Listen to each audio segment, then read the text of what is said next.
Now, Germany's incoming government appears to be sending mixed messages to migrants. On the one hand, the country needs skilled workers, while on the other, the incoming coalition government, made up of Conservatives and Social Democrats, has agreed to get tougher on irregular migration and asylum seekers. Here's Christian Democrat leader and Germany's likely a new Chancellor, Friedrich Merz. We will take a new course in migration policy.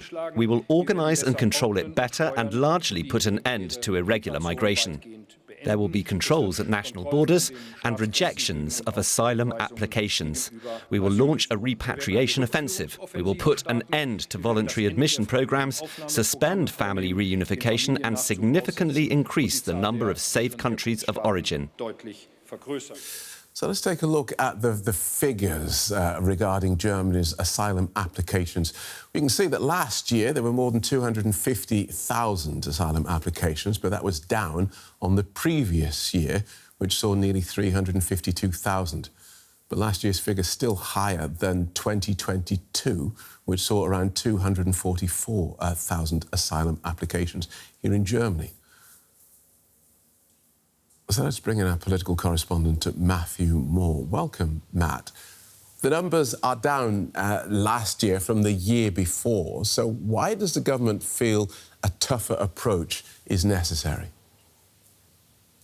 It's interesting, isn't it? The numbers are falling, and yet we have effectively the man who's going to be the next Chancellor promising a crackdown. And I think it's because the issue of asylum and migration has become salient among the public.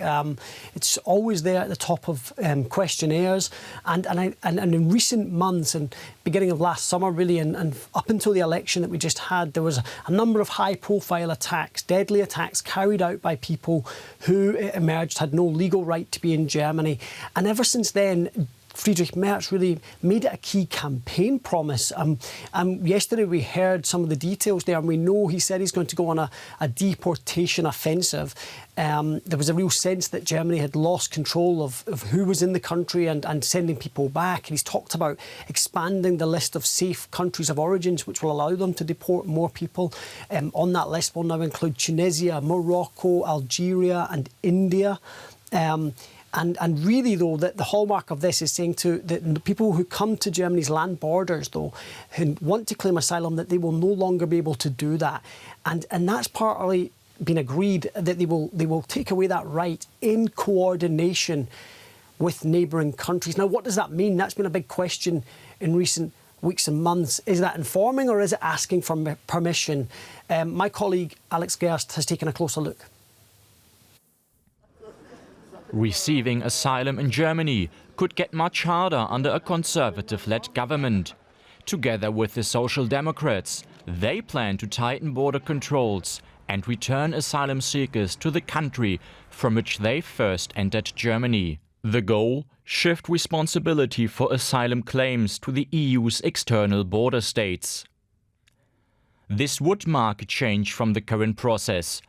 But it requires coordination with Germany's neighbours. And what exactly coordination means is at the heart of the debate between the potential coalition partners. The Social Democrats want to return asylum seekers only if the country they entered from agrees to take them back. Of course, that means that there is an actual coordination with those neighbouring countries. That is, a mutual, let's say, agreement is reached to act together. Conservatives say they prefer a negotiated solution, but would be willing to move ahead unilaterally, if necessary. It doesn't say agree, it says coordination. That means there is communication, but we're not making ourselves dependent on others agreeing to it. Their underlying logic: anyone entering Germany by land comes from a safe country and therefore doesn't need protection here. But turning people away at the border remains controversial and legally unclear. It is tricky indeed, and it's very difficult to give a definite answer. There are some arguments in support of refusal of entry at the border. There are many other legal arguments who oppose it. And at the end of the day, it will be up for courts to decide. Migration remains a top concern for voters. which is why Conservatives and Social Democrats are under pressure to get coordination figured out and take action. OK, so Matthew Moore, that issue may well end up in court. But can Germany's new government really curb migration and attract skilled workers at the same time? It's very tricky, isn't it? I mean, we've got to remember, Friedrich Merz believes that this pull factor, that the idea that you can come to Europe and that you can claim for asylum and then be granted welfare, money, benefits, a place to live, that's unsustainable. That it's putting too much pressure on communities and Bezirk, so the communes around Germany, and he's really hoping that European allies will see take his position on this and help him to see through with this pushback. And really, I think the proof will be in the coming weeks and months as he sits down and talks with allies. But what's interesting is that, on the one hand, he's saying that, and on the other hand, this coalition contract is at pains to basically say that Germany is still a place that welcomes immigrants, that we want to encourage qualified, hard-working people to come to Germany. That's the message. And the reason for that, Phil, is because Germany understands that they need 400,000 skilled workers to come here every year to help plug gaps in the economy.